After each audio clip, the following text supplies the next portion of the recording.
Buenos días. Estamos en el día de hoy con nuestro tercer hangout para tratar en esta oportunidad el tema de proyecciones de estados financieros.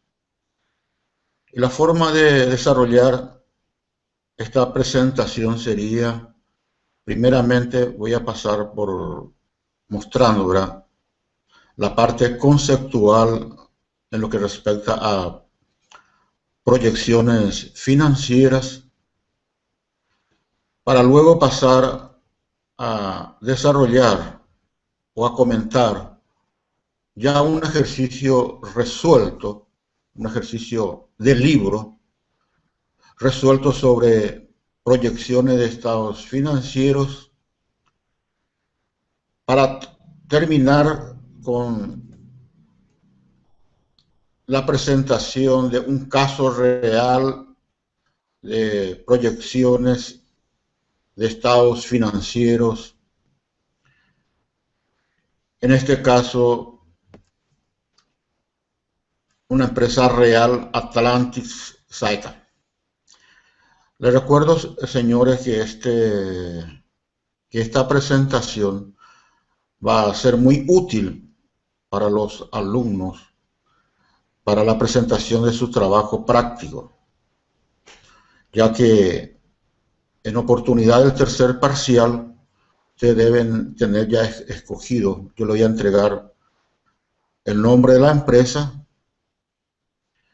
donde van a hacer el análisis financiero de 3 ejercicios, o sea, hasta el 31 de diciembre del 2013, para posteriormente hacer la proyección del balance para el ejercicio 2014. Consecuentemente, esto va a ser una guía que ustedes deben seguir, ¿verdad?, si es posible mejorar para preparar su trabajo práctico. Ahora voy a pasar entonces a compartir mi pantalla. Ustedes esto pueden ver después en YouTube, en mi canal Juan Báez Ibarra, por lo menos varias veces. Y también les reitero, ¿verdad?, que esto va a ser una guía para nuestro trabajo práctico.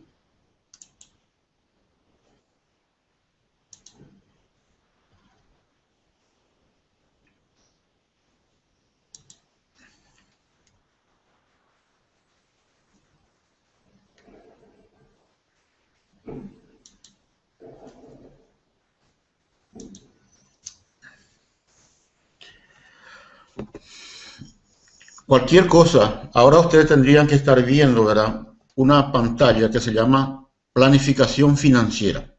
Por favor, si ustedes nos ven, nos envía ahí el comentario, ahí en el comentario, para que podamos corregir. Bueno, como mencionamos, el tema de hoy es proyecciones de estados financieros. En finanzas se le llama planificación financiera. Como bien habíamos visto en la definición de lo que sería análisis de estados financieros, esto nos permitía, ¿verdad?, determinar la situación económica financiera a una fecha determinada y al mismo tiempo hacer un pronóstico de lo que sería la empresa en el futuro. Consecuentemente, las técnicas de análisis de estados financieros se puede utilizar para evaluar el futuro de una empresa. O sea, nos va a permitir determinar, además de la situación actual, vamos a poder determinar con la proyección la situación financiera, patrimonial y económica de la empresa en el futuro. Normalmente para un año. O sea, ubicándonos, ¿verdad?, partiendo del 31 de diciembre del 2013, entonces haríamos una proyección de los estados financieros para el 31 de diciembre del 2014. Consecuentemente, esto tiene ventajas, como por ejemplo permite visualizar el futuro antes de que se produzca. O sea, ya con la proyección vamos a poder determinar la situación financiera de la empresa al 31 de diciembre del 2014 y la situación económica del ejercicio 2014 antes de que lleguemos, antes de que se produzca. Una cosa muy importante también es que va a permitir esta proyección, podemos nosotros comparar con la realidad y así identificar algunas desviaciones con respecto a lo proyectado para hacer las correcciones necesarias. Bueno, para realizar esta planificación financiera, normalmente se realiza 3 planes alternativos. El peor caso, el caso normal y el mejor de los casos. El peor caso sería cuando se hacen supuestos sobre productos de la empresa y el estado de la economía, partiendo de la base de que estos se van a comportar negativamente. El mejor de los casos, cuando hacemos una proyección optimista del comportamiento de los nuevos productos. Y el caso normal entonces es cuando nosotros nos basamos en supuestos realistas sobre la economía y la empresa.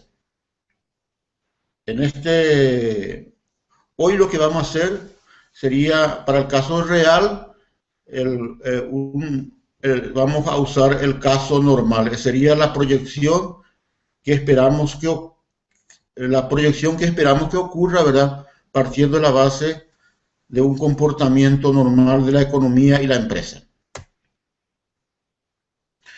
Para hacer esta proyección se manejan dimensiones, como la interacción que existe entre la inversión que pretende realizar la empresa en el futuro con respecto a la forma de su financiación. También se parte de la base de que estas decisiones de inversión y financiación va a permitir maximizar la riqueza de los accionistas.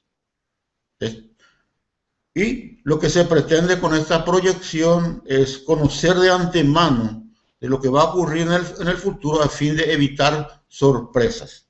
O sea, si proyectamos que vamos a requerir financiamiento, entonces ya con esto se haría una gestión,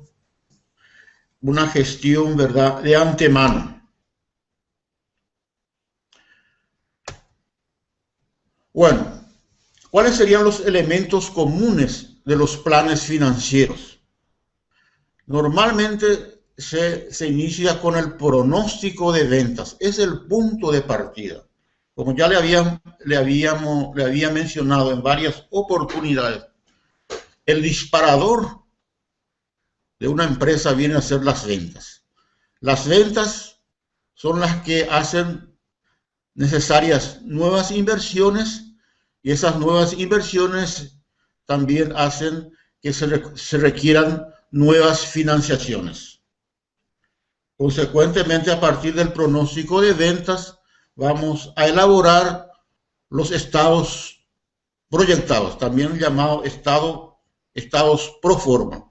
O sea, vamos a proyectar el balance general, el estado de resultados y también el flujo de efectivo.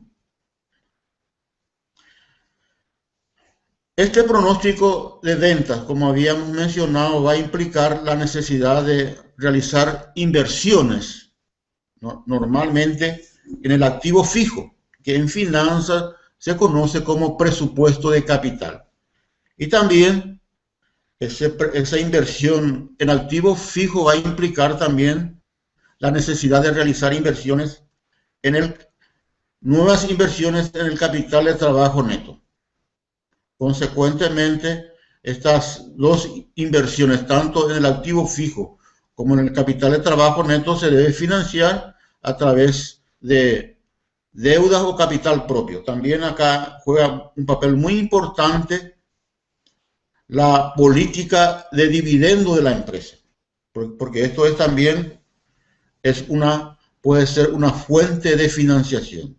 O sea, si la empresa decide dejar una parte de las ganancias del ejercicio, entonces esto sería una fuente de financiamiento.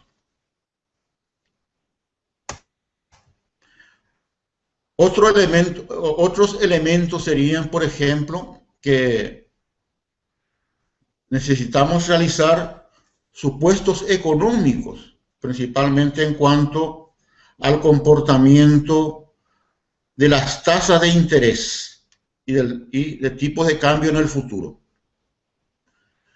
Y una cosa que de hecho va a surgir es que de esta proyección va a haber diferencia entre el total de activo y el total de pasivo. Y eso normalmente se ajusta utilizando el financiamiento externo necesario. Es decir, la cuenta de ajuste, o sea, la que hace coincidir al total de activo con el total de pasivo, sería el financiamiento externo. Bueno, para hacer esta proyección de los estados financieros, el método normalmente utilizado y el más fácil es el de porcentaje de ventas. O sea, se parte de la base de que la mayoría de los elementos, tanto del balance como del estado de resultado, se va a comportar de una manera similar en cuanto al comportamiento de las ventas. O sea, va a haber, si se va a mantener, ese es el supuesto que vamos a usar, que vamos a mantener en el futuro la misma relación que existe entre el elemento del activo y las ventas. Y también eso se aplica a la parte de resultados. Eso es el principio fundamental.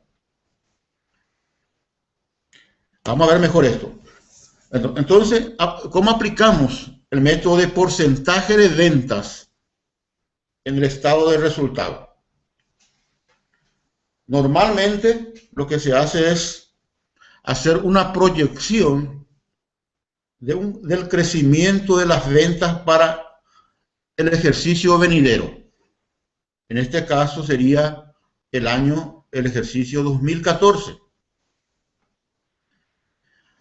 En base a esta proyección de las ventas se determinan los costos de ventas y los gastos operativos, manteniendo la misma proporción con relación a las ventas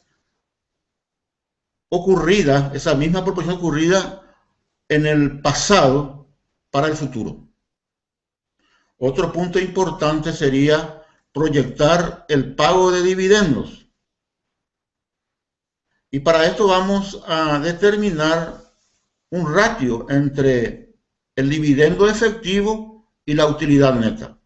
Y esto se va a aplicar, este mismo ratio se aplica, ¿verdad? Esta misma razón o este mismo porcentaje se va a aplicar para la utilidad neta proyectada en el futuro. Una cosa interesante también que nos permite la proyección del estado de resultados es que de antemano nosotros ya podemos determinar la rentabilidad del patrimonio neto. Es decir, sin esperar que llegue el 31 de diciembre del 2014, nosotros ya podemos, con la proyección, determinar la rentabilidad del capital. y de antemano tomar las decisiones, ¿verdad? Si este porcentaje no es el adecuado. Y una cosa que también vimos ya en el curso es que teniendo el estado de resultados, nosotros fácilmente podemos proyectar el flujo de caja que nosotros le llamamos el flujo de caja económico, o sea, a la utilidad neta del ejercicio proyectado se le agrega los gastos no desembolsables, como sería, por ejemplo, las depreciaciones. Con respecto al otro estado, ¿verdad? Es el balance general. Ahí nosotros vamos a tomar, ¿verdad? Algunos supuestos. Por ejemplo, que la mayoría de los elementos del balance varía directamente con las ventas. O sea, en el caso particular que vamos a ver hoy, que todos los elementos del activo varían en función a las ventas. Y también algunos elementos del pasivo, como por ejemplo proveedores, también varía en función a las ventas. Y otros elementos del pasivo, como las deudas con bancos y el aporte de capital, vamos a considerar como constante, o sea, que implica constante, que ese saldo al 31 de diciembre del 2013 vamos a trasladar para el 31 de diciembre del 2014. Eso implica constante.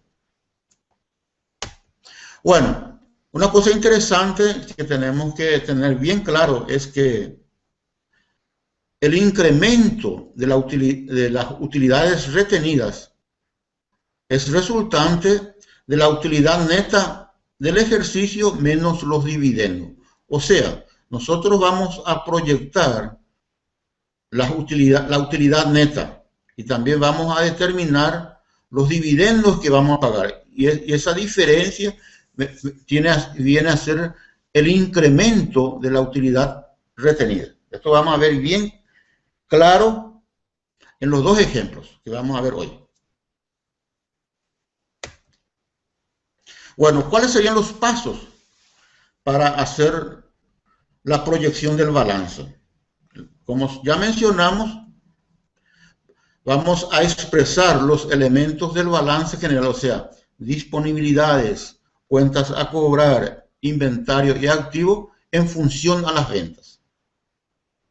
Vamos a multiplicar los porcentajes de la relación los porcentajes históricos de la relación de cada elemento con las ventas en el futuro. Y en algunos casos, como principalmente en lo que respecta al pasivo, vamos a considerar esas cifras del ejercicio 2013, por ejemplo, como manteniéndose constante para el ejercicio 2014. Es relativamente simple. Vamos a ver muy bien en los ejemplos.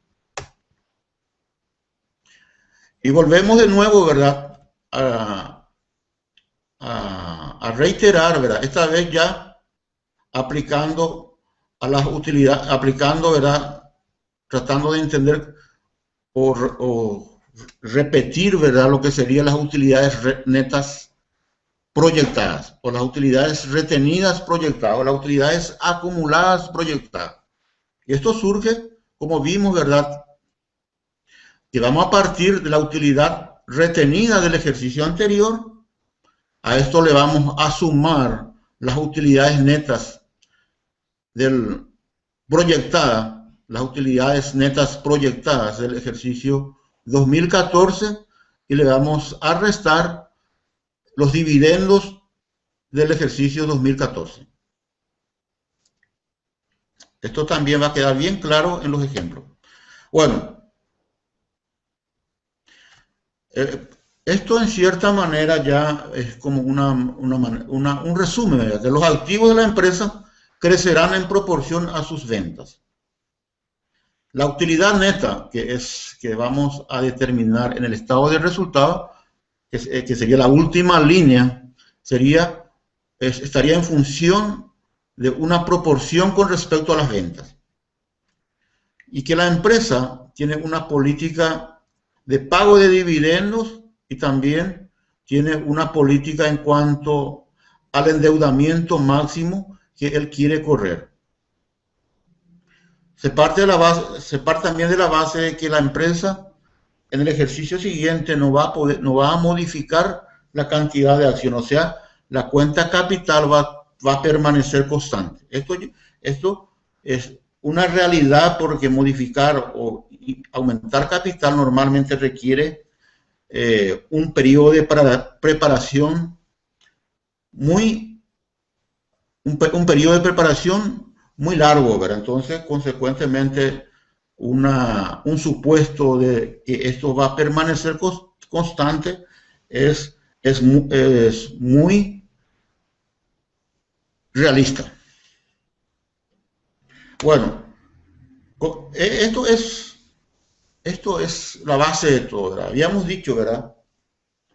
Que esto ustedes tienen que tener bien claro, ¿verdad? Que el disparador de todo viene a ser las ventas. Un incremento de las ventas normalmente implica aumento de activos.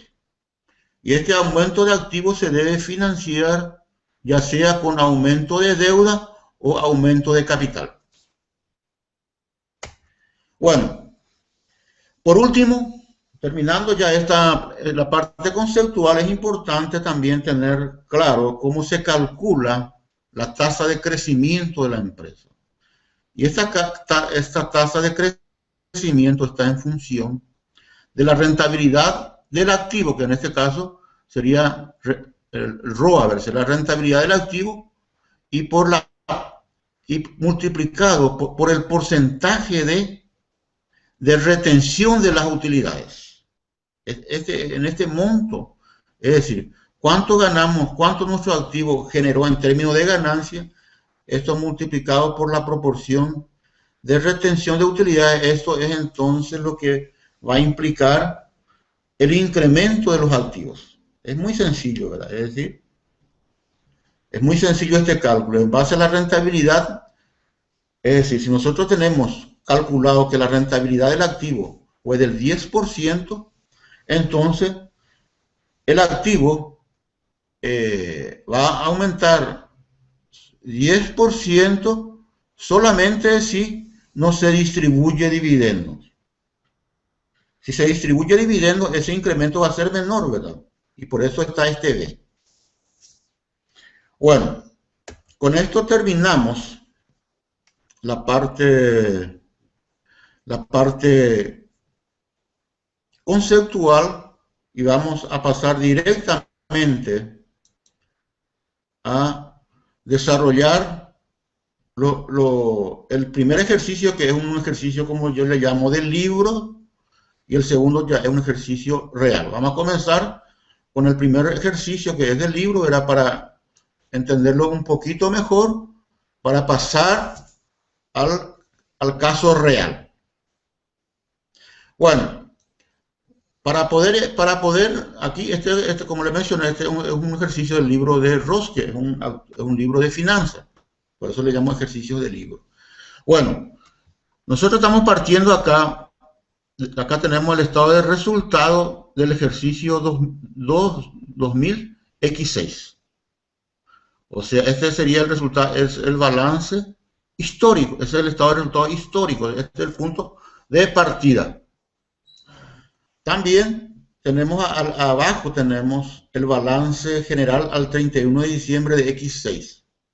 Estos serían puntos de partida. Analizando el estado de resultado podemos ver que tenemos una venta de 1000, un costo de 800, tenemos, es decir, ahí nos ganamos 200, la utilidad gravable, hay un impuesto a la renta del 34%, que en este caso sería 68, y la utilidad neta sería 132. Esta es la ganancia neta. De esta ganancia neta vamos a distribuir dividendo de 44, ¿verdad? Y sobra o retenemos 88. Estas dos sumas deben ser igual a 132.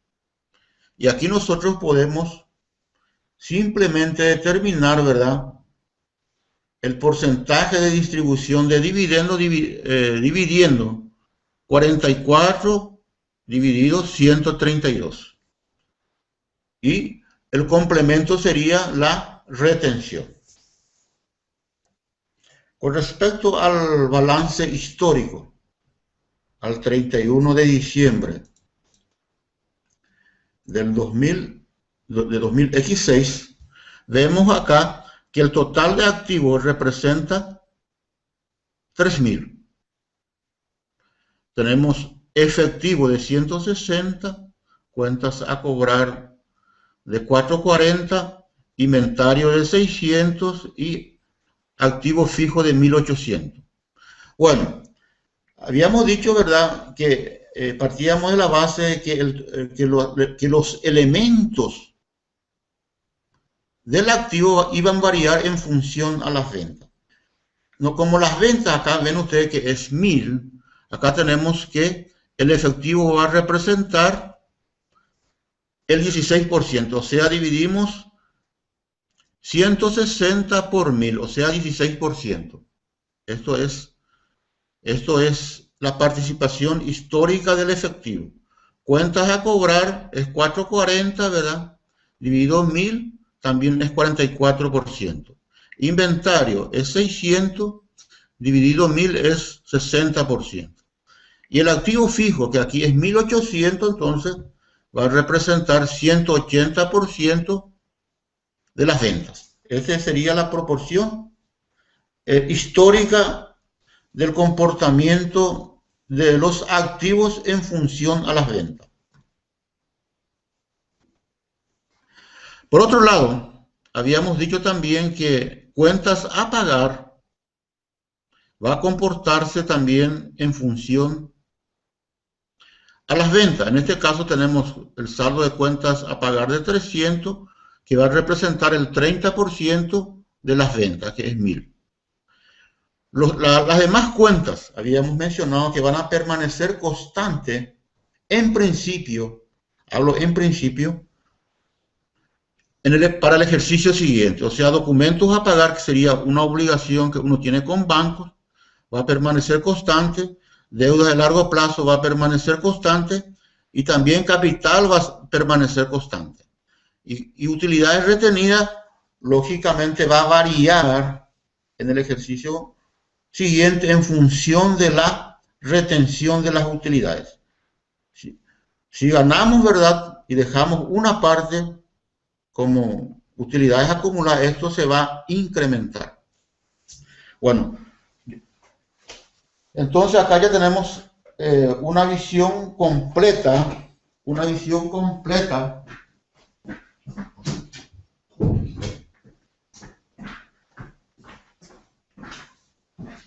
tenemos una visión completa de lo que sería el comportamiento de activos y pasivos. Algunos elementos en función directa de las ventas y otros que van a permanecer constantes. Y en el caso de las utilidades retenidas, va a variar en función de las utilidades proyectadas para el ejercicio siguiente. Bueno, ¿cómo hacemos la proyección? Habíamos visto, ¿verdad?, que tendríamos que comenzar haciendo la proyección del estado de resultados, los pasos, ¿verdad? Comenzamos con la proyección del estado de resultados para X7. Aquí vamos a suponer que se hizo un estudio en la empresa y se prevé que las ventas van a incrementarse en un 25%. Consecuentemente, las ventas del ejercicio 2007 va a ser 1.250. Vemos acá también el costo, que va a ser, que siempre se parte de que la proporción del costo del estado de resultados de 2000X6 se va a mantener, o sea, el 80%. Aquí, si hacemos el cálculo vamos a encontrar que es 800 dividido 1000, 80%, es lo que estamos viendo acá. Este sería entonces 80%. O también podemos directamente multiplicar, como está acá, directamente por el incremento proyectado en las ventas, o sea, 25%. 800 multiplicado 1,125 es 1000. Y la utilidad gravable en este caso sería 1250 menos 1250. El 34% se mantiene, ¿verdad? El porcentaje de pago de impuestos sería 85 y tenemos acá una utilidad neta proyectada de 165. Esto es lo que proyectamos para X7. De este 165, nosotros vamos a determinar qué parte va a corresponder a dividendos y cuánto vamos a retener. Bueno, vamos a mantener acá el mismo porcentaje de distribución de dividendos del ejercicio X6. O sea, van a ver ustedes acá, si lo primero que hacemos es B11, que sería dividendo del ejercicio 2006 dividido por la utilidad retenida. Y esto multiplicamos, ¿verdad?, por la utilidad neta. En este caso, 55 va a ser dividendos, consecuentemente la retención va a ser 110. O sea, de 165 que ganamos, vamos a retener 110.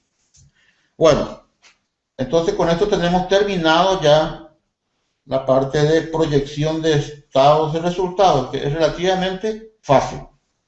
Bueno, ahora vamos a pasar a hacer la proyección del balance general para el ejercicio X7.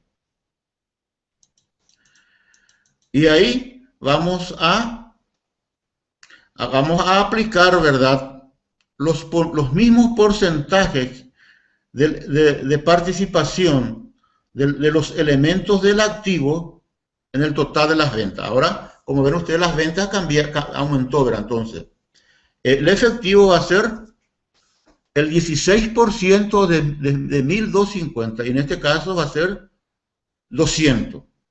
Aquí van a ver el 16%, ¿verdad?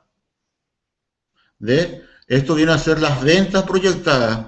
Las ventas proyectadas, vamos a poner un poquito para que viene a ser las F5, viene a ser las ventas proyectadas y multiplicado, ¿verdad?, por el porcentaje de participación del efectivo. Y hacemos la misma cosa para cuentas a cobrar. 14% de las ventas proyectadas. Inventario sería 60% de las ventas proyectadas. Y activo fijo sería 180% de las ventas proyectadas, o sea, 2.250. Sumado el activo corriente al activo total, vamos a tener un total de activos totales de 3.750. O sea, podemos ver acá que hay un incremento en el total de activos de 750. De 3.000 pasamos a 3.750. Y acá podemos ver el detalle de cada uno de estas variaciones. Por ejemplo, inventario de 600 pasamos a 750, o sea, hubo un incremento de 150. Entonces, 750 es el total de activos. Esto es lo que tenemos que financiar. 750 tenemos que financiar. Bueno, vamos a aplicar el mismo criterio, ¿verdad?, para el pasivo. Habíamos visto que cuentas por pagar también variaba en función a las ventas. Aquí el 30% de 1.250 sería 375. O sea, 30% por 1.250. Es 375. Los demás, en principio, vamos a considerar constante. ¿Qué implica eso? Que vamos a copiar sencillamente acá el saldo de documentos a pagar del ejercicio X6. En X6 documentos a pagar eran 100, aquí pasa a ser también 100. Deudas a largo plazo también vamos a considerar en principio constante. De 800 va a pasar a ser 800.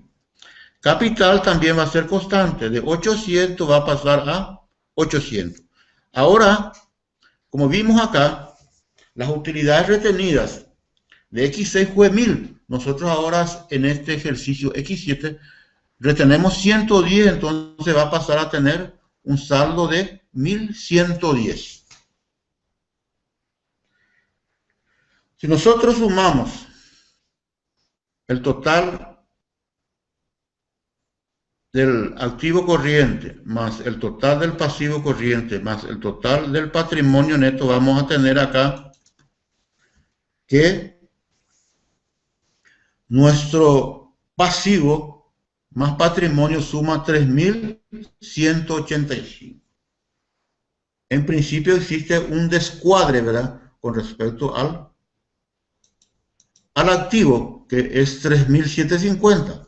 Consecuentemente, para poder encuadrar esto, nosotros tenemos que recurrir, ¿verdad?, a un financiamiento externo. O sea, por diferencia, tenemos que el financiamiento externo debería ser 565 para poder llegar a 3.750. Bueno, aquí es importante analizar, ¿verdad?, que nosotros en realidad necesitamos financiamiento externo de 565.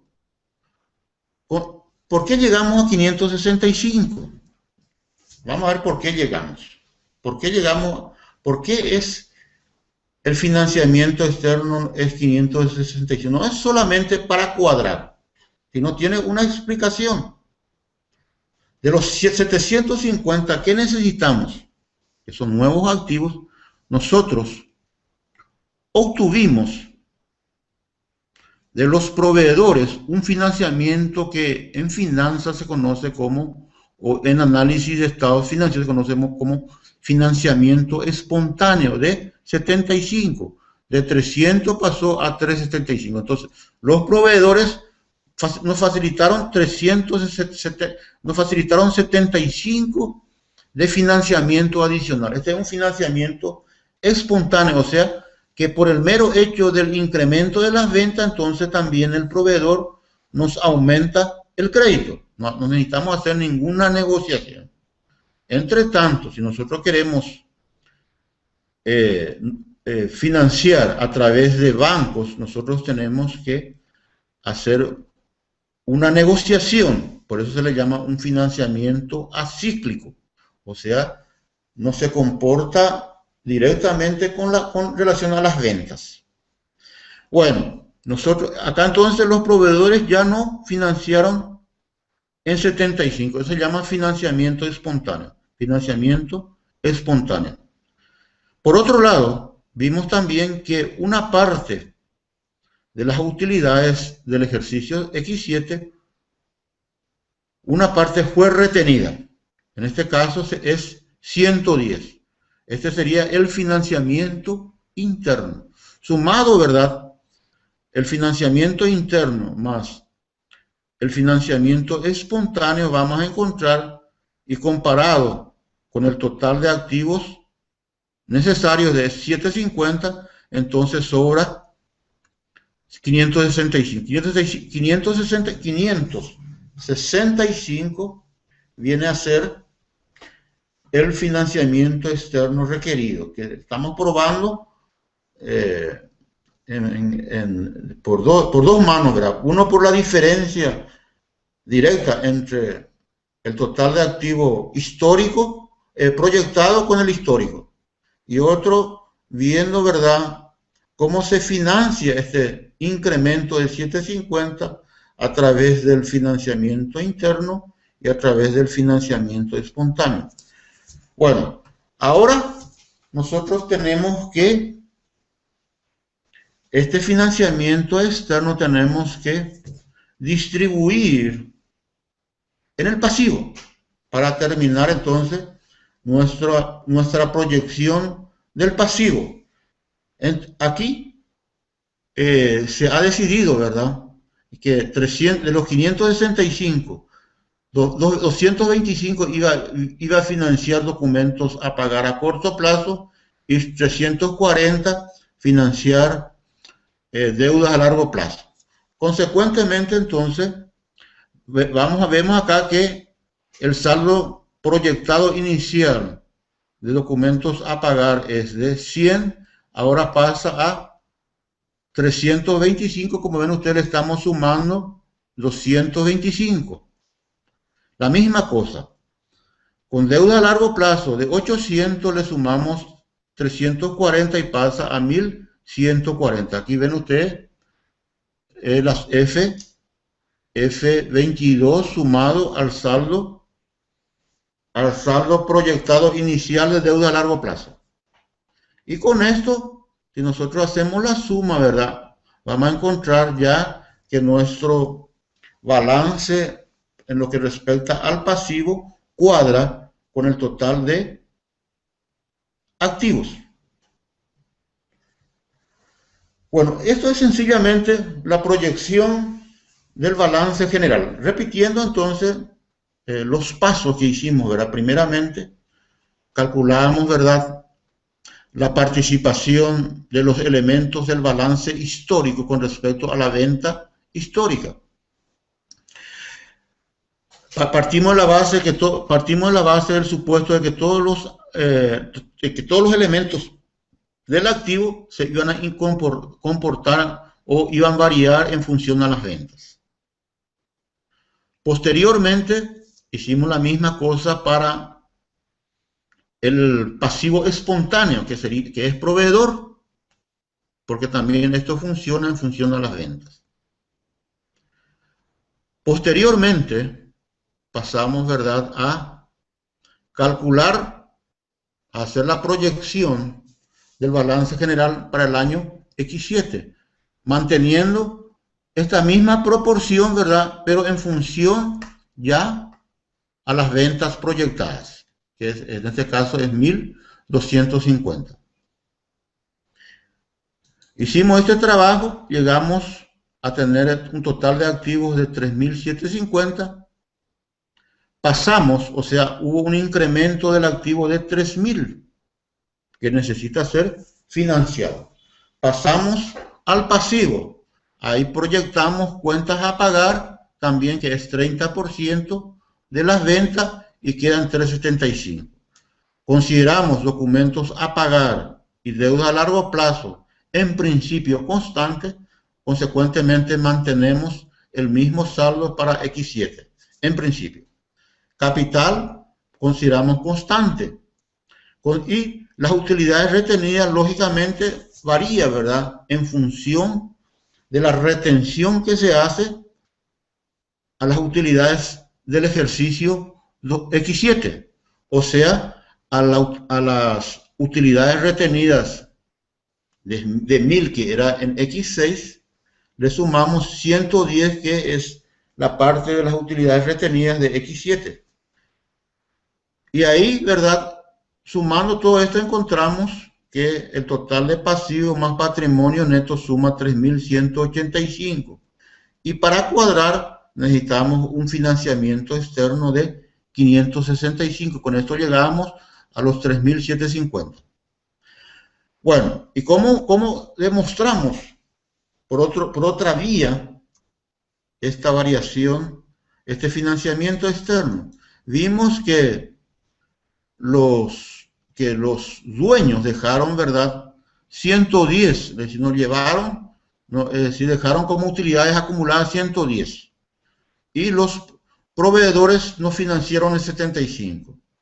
Y ahí llegamos, ¿verdad?, a través de la resta, ¿verdad?, de 110 y 75 de 750 a 565.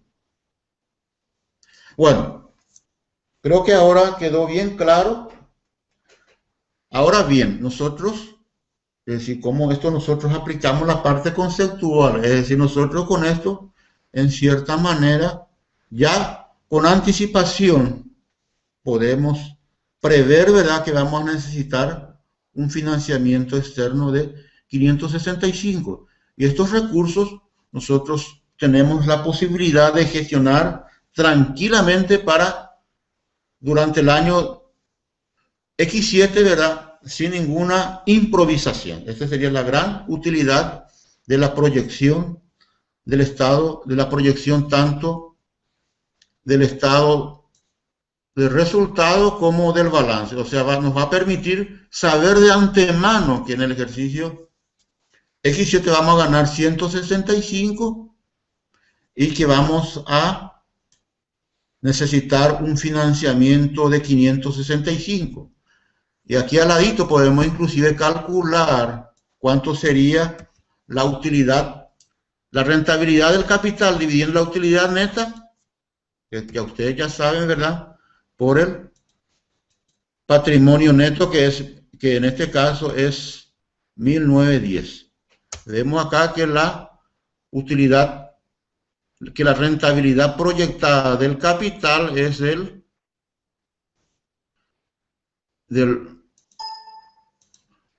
8,6%. Y podemos ahí tomar decisiones. Si nosotros estamos conformes con esta rentabilidad, entonces mantenemos esta proyección, o si nos parece una rentabilidad muy baja, entonces se hacen las modificaciones necesarias, ya sea incrementando, ¿verdad?, la parte de ventas, es decir, el esfuerzo de ventas, reduciendo costos, es decir, buscando otros proveedores, ¿verdad?, reduciendo los gastos,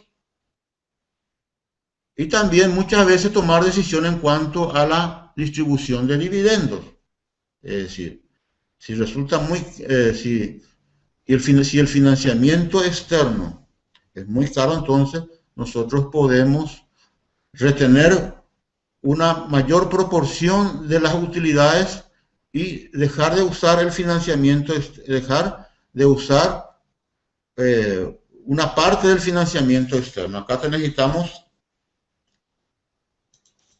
en principio 565, ¿verdad? Pero si nosotros dejamos una mayor proporción de las utilidades en la empresa, podemos necesitar menos financiación. Supongamos que decidamos no distribuir dividendos, el extremo, ¿verdad?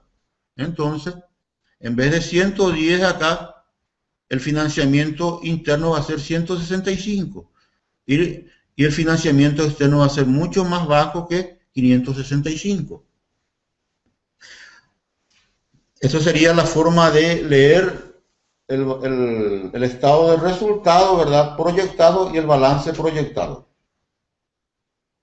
Una cosa muy importante también que habíamos visto en la parte teórica, ¿verdad?, la parte conceptual, que es que podemos comparar este resultado proyectado con el resultado real.